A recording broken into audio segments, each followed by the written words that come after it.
Okey, Assalamualaikum dan salam sejahtera. Bagi subjek penghantar pengurusan, tajuk yang kumpulan kami ambil adalah tajuk pengurusan JKDM Sarawak. JKDM kira singkatan lah. Untuk penuhnya Jabatan Kastam Diraja Malaysia. Ahli-ahli kami terdiri daripada Mazurina binti Sae, Muhammad Mahrudin bin Ponik, Muhammad Azim bin Awang Ibrahim, Doni anak Raymond Kom dan Muhammad Disam bin Sandamun. Okey. Pendahuluan bagi tajuk pengurusan JKDM Sarawak. Pengurusan adalah satu perkara yang tidak dapat dipisahkan dari manusia kerana dikaitkan dengan pengurusan sebuah keluarga, komuniti atau organisasi hinggalah kepada pengurusan sebuah negara. Jadi maksudnya benda pengurusan tu formal lah. Seperti macam benda hari-hari yang kita buat lah. Serba-serbi dengan pengurusan. Jadi yang kedua, pengurusan merupakan satu proses sosial selaras dengan perkembangan manusia dan komuniti di sekelilingnya. Pengurusan sering dikaitkan dengan pentadbiran, dan apabila memperkatakan tentang konsep pengurusan pasti mencakupi 3 elemen utama: pengurus, organisasi dan tata cara atau garis panduan pengurusan. Ketiga-tiga elemen ini bergantung antara satu sama lain dan mempunyai hubung kait yang seimbang.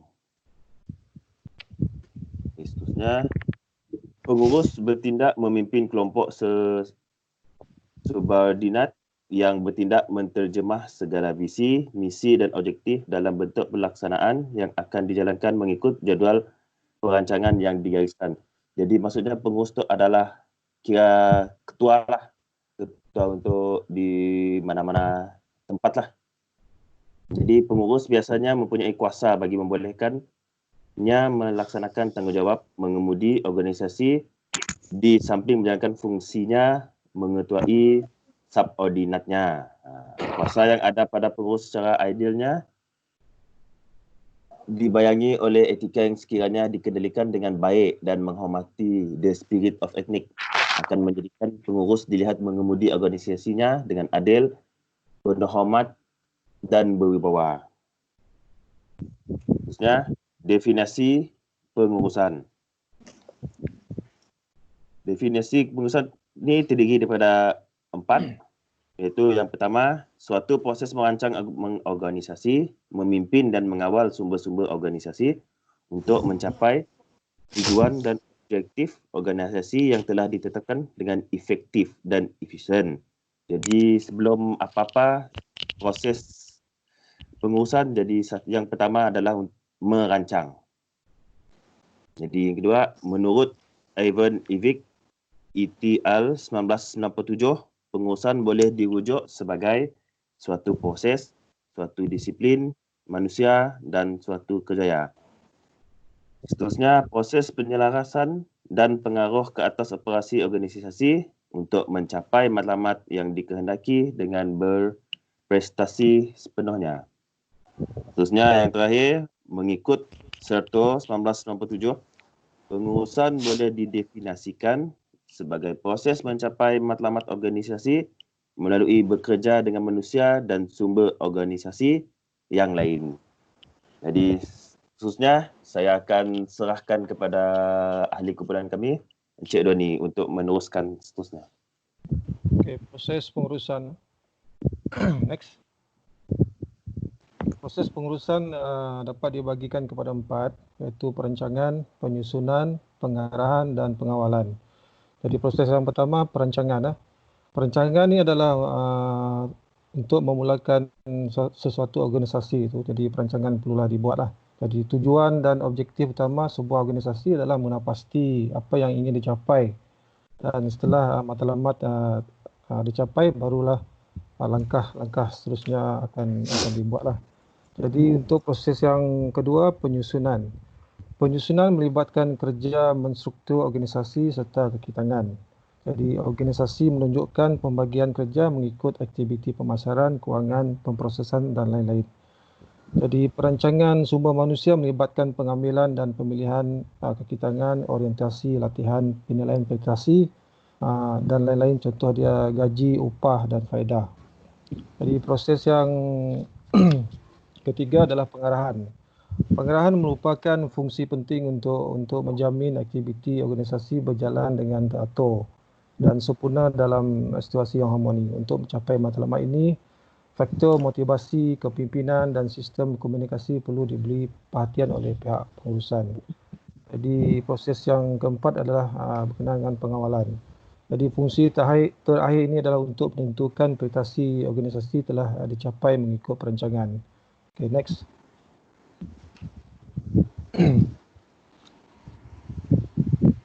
Definisi organisasi. Next. Okey, organisasi didefinisikan sebagai satu unit sosial yang terdiri daripada manusia yang saling bekerjasama, bergantung antara satu sama lain bagi mencapai matlamat individu, kumpulan dan organisasi. Organisasi sebagai unit sosial. Next. Jadi organisasi sebagai unit sosial bermakna yang mempunyai beberapa orang pekerja yang telah diberikan mengikut peranan tertentu dalam menjalankan sesuatu tugas. Menjalankan tugas tanpa memerlukan perkhidmatan dan kerjasama daripada pihak lain. Tidak dapat disiapkan seperti yang dikehendaki akan menyebabkan besar kualiti dan penentu tugas. Penyatuan usaha dan hubungan di kalangan pekerja.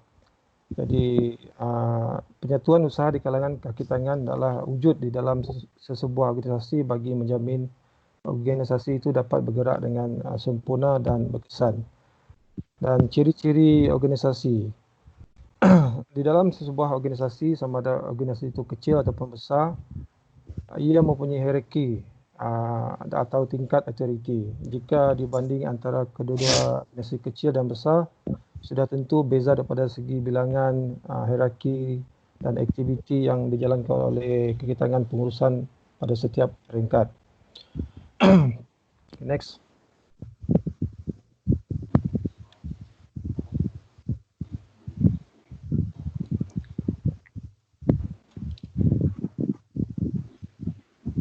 Okey. Oh, okey. Okey, terima kasih Encik Doni. Okey, sekarang ni saya Mazurina akan menerangkan organisasi yang dipilih. Okey. Organisasi yang kami pilih adalah Jabatan Kastam Diraja Malaysia Sarawak. Yang ini Jabatan Kastam Diraja Malaysia adalah agensi kerajaan yang bertanggungjawab untuk mentadbir dasar cukai tidak langsung negara. Dengan kata lain, JKDM mentadbir 7 undang-undang utama. Selain itu, JKDM melaksanakan 18 undang-undang untuk agensi kerajaan yang lain. Yang kedua adalah pengiktirafan peranan Jabatan Kastam Diraja Malaysia pengiktirafan peranan Jabatan Kastam dalam memakmurkan negara Melaka pada 29 Oktober 1963. DYMM Seri Paduka Baginda Yang di-Pertuan Agong telah menganugerahkan Jabatan Kastam dan Eksais dengan gelaran diraja. JKDM Negeri Sarawak mempunyai 6 bahagian, iaitu bahagian perkhidmatan pengurusan dan sumber manusia, iaitu KPSM, bahagian cukai dalam negeri, iaitu CDN, bahagian perkastaman, bahagian perkhidmatan teknik, iaitu PERTEK, bahagian penguasaan dan bahagian pematuhan. Next. Okey, misi JKDM adalah memungut hasil negara, memberi fasilitasi perdagangan dan menguatkuasakan undang-undang demi memakmurkan negara. Visi kastam menerajui kemakmuran negara. Etika perkhidmatan adalah amanah, berkhidmat, ikhlas, dedikasi, iaitu ABID. Slogan kastam adalah kastam peneraju kemakmuran negara. Okay, next. Objektif dan matlamat kastam. Iaitu bahagian penguasaan, dia ada 6 bahagian dan setiap bahagian ada fungsi masing-masing, ada matlamat dan objektif masing-masing. Bahagian penguasaan adalah membanteras segala bentuk penyeludupan dan penyelewengan dengan cekap dan berkesan bagi memastikan segala undang-undang peraturan yang ditadbir oleh jabatan dipatuhi sepenuhnya.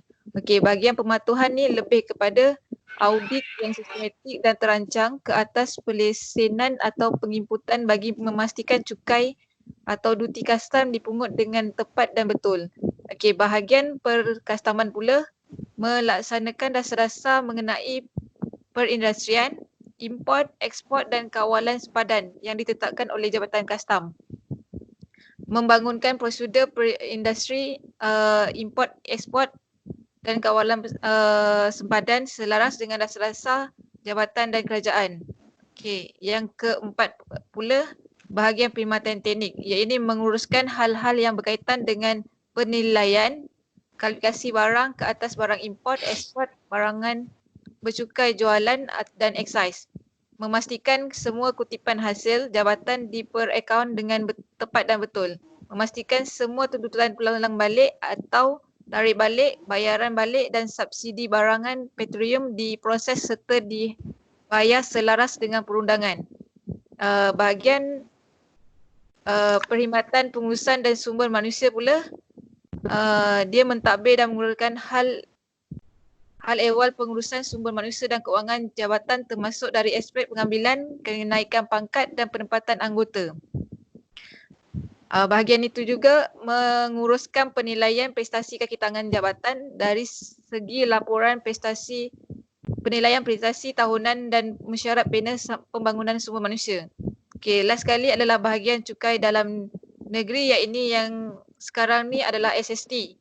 Ya, bahagian ini akan membuat kajian dasar percukaian dalam negeri mengenai cukai jualan untuk pertimbangan Menteri Kewangan dan membuat keputusan ke atas isu pelaksanaan cukai jualan serta mengawal dan memantau pelaksanaan cukai jualan dan cukai perkhidmatan yang melibatkan pendaftaran, penyataan dan pembayaran cukai. Okey. Terima kasih Saudari Nina. Okey, di sini saya akan menerangkan Carta Organisasi JKDM Sarawak. Okey. Ini adalah Carta Organisasi Jabatan Kastam Diraja Malaysia Sarawak. Okey. Ya, negara kastam negeri. Kastam negeri dia ada 6 bahagian lah. Okey, bahagian pertama bahagian perkuasaan. Di bawah dia ada siasatan, operasi perkuasaan, art, merin dan hikmat sokongan, pusat risikan kastam, pendakwaan dan narkotik. Okey, bahagian yang kedua bahagian pematuhan. Bawah dia ada auditan dan pasca import. Bahagian perkhidmatan, teknik, verifikasi, penilaian,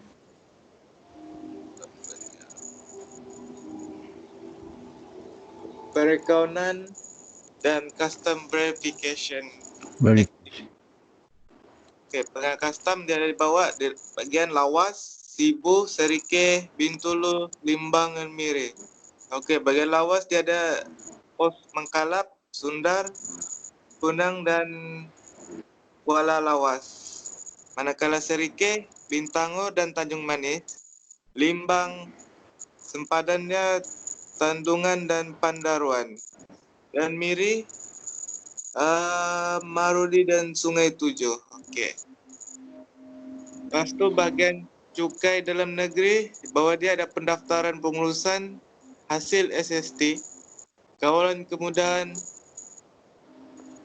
klasifikasi dan konsultasi. Okey, bahagian perkastaman pula.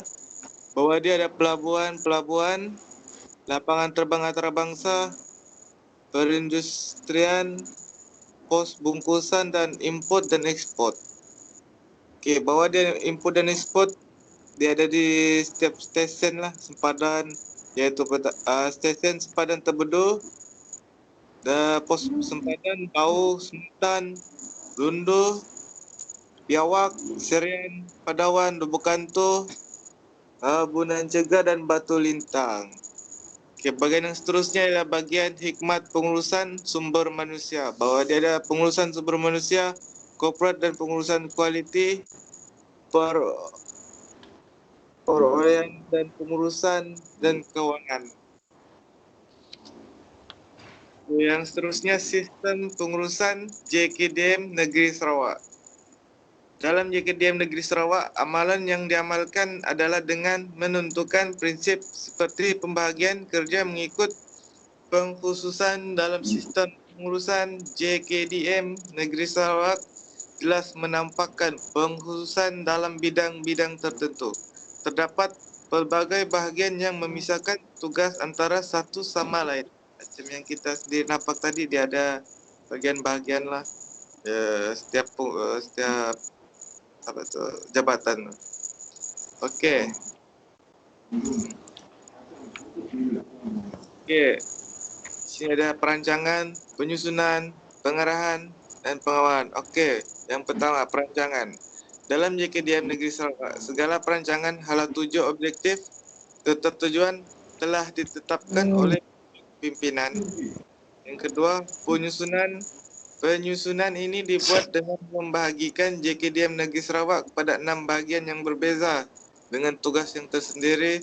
Pentadbiran di peringkat negeri disusun dengan cara sistematik bagi kelancaran tugas. Yang ketiga, pengarahan. Setiap bahagian mempunyai tugas sendiri serta terdapat pelbagai peringkat, pangkat, pegawai serta anggota yang ditugaskan bagi memberi panduan, bimbingan dan perangsang kepada pegawai bawahan serta dalam menjalankan tugas. Pengawalan yang terakhir, kawalan dalam menjalankan tugas dibuat di setiap bahagian dengan meletakkan pegawai yang lebih kanan untuk menyelia anggota dibantu oleh anggota yang berpangkat penolong ke atas. Okey, yang seterusnya saya akan serahkan kepada saudara Azimah. Okey. Okey, Assalamualaikum dan selamat pagi. Saya Muhammad Azim bin Awal Haji Awal Ibrahim akan menyampaikan subtopik bertajuk cabaran dalam pengurusan. Okay, cabaran dalam pengurusan ni adalah antara cabaran yang Jabatan Kastam Diraja Malaysia Negeri Sarawak yang hadapi adalah mengubah pemikiran kaki tangan. Pemikiran kaki tangan perlu berubah sejajar dengan perubahan persekitaran yang berlaku dengan pantas. Oleh itu, pemikiran kaki tangan yang menganggap bahawa bekerja hanya untuk makan gaji sahaja harus ditukar dengan sebaliknya, iaitu berkhidmat untuk membantu meningkatkan ekonomi negara. Seperti sebelum tu, SIDA, anggota pegawai Kastam biasa dengan dasar-dasar yang lama, itu ditukar lagi dengan dasar-dasar yang baru, jadi tidak terpaksa ikut apa yang pucuk pimpinan minta. Okey, lepas tu menerapkan nilai-nilai murni dan integriti dalam jabatan. Program penginapan nilai murni banyak dilaksanakan, tetapi masih terdapat perkhidmatan yang tidak berkualiti dan tidak mesra pelanggan. Sistem penyampaian tidak memenuhi kehendak orang ramai dan tidak mesra pengguna akan memberikan kesan kepada imej organisasi, terutama Kastam lah, dalam menyampaikan perkhidmatan layanan adalah perkara yang penting. Okey, penginapan nilai murni itu harus ada pada semua, bukan setakat Kastam, semua penyiaran awam lah. Tapi memang kita dapat elakkan benda itu berlaku yang tidak ada integriti apa semua tu. Okey, seterusnya meningkatkan kebesaran sistem penyampaian perkhidmatan. Kepuasan pelanggan sentiasa menjadi tonggak utama dalam menzahirkan pengurusan perkhidmatan yang cemerlang di Kastam negeri, terutama Negeri Sarawak lah. Inisiatif ini terus diperkasa dalam meningkatkan pematuhan dan seterusnya menyumbang kepada kepada agenda pembangunan negara bangsa yang berjaya. Cabaran teknologi maklumat. Kemajuan teknologi yang pesat, globalisasi, perubahan ekonomi dan lain-lain memerlukan perubahan dari aspek pengurusan dan pentadbiran sesebuah organisasi. Jadi macam itulah, kita kata teknologi semakin maju, bekerja di hujung jari je, and then semua benda bergerak dengan pantas, bekerja dengan pantas. Seterusnya, kod etika yang lemah.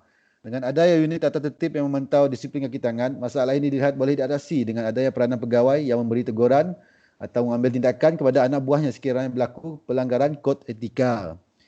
Okay, cabaran yang seterusnya adalah pembangunan modal insan. Kastam Diraja Malaysia telah mengambil langkah yang sewajarnya dalam menangani tuntutan pelanggan semakin kompleks dan dinamik dengan memberi latihan yang secukupnya kepada semua pegawai dan khusus kepada semua kaki tangannya. Okey, cabaran yang terakhir adalah menguruskan kepelbagaian. Organisasi harus meningkatkan kepelbagaian tenaga kerja sektor awam dengan pelbagai kemahiran dan kompetensi untuk menjalankan pelbagai tugas. Jadi semua kaki tangan itu mesti ada pelbagai kemahiran dan kompetensi. Jadi untuk mendapatkan kemahiran, syarat itu mesti dihantar untuk berkursus. Okey. Yang last sekali adalah kesimpulan daripada tajuk pembentangan kumpulan kami ini adalah pengurusan adalah satu bidang yang luas merangkumi bidang-bidang sains sosial seperti sosiologi, antropologi, sains politik, ekonomi dan juga psikologi. Kemahiran dalam pengurusan yang diperolehi melalui bacaan dan pemahaman tentang konsep dan prinsip-prinsip yang telah dikemukakan di dalam buku-buku teks.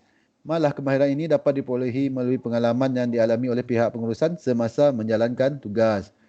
Peranan pengurusan juga bukan sahaja tertumpu pada aspek pengawasan dan pengawalan kaki tangan.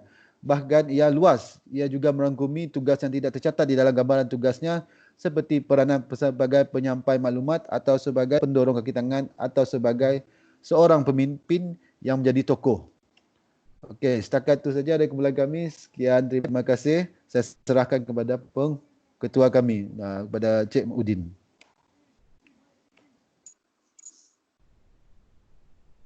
Okey, terima kasih semua atas penerangan masing-masing. Okey, kepada pensyarah Encik Uzairi, itu adalah pembentangan daripada grup kami. Sekian, terima kasih daripada kami. Assalamualaikum.